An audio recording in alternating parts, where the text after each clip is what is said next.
Puncanya di sini. Ni dia punya sendi ni di sini ni dah lembik. Macam ni dah lembik ni, nampak?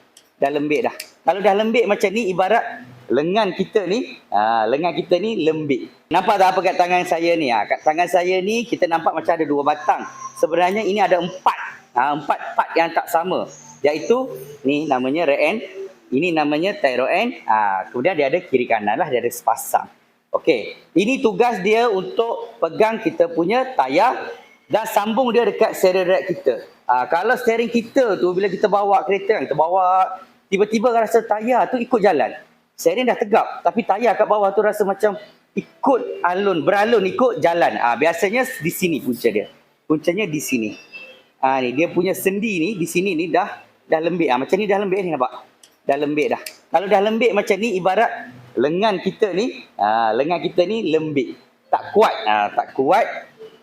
Memang tak boleh buat apa lah. Kena tukar yang baru. Ni biasanya dia beralun.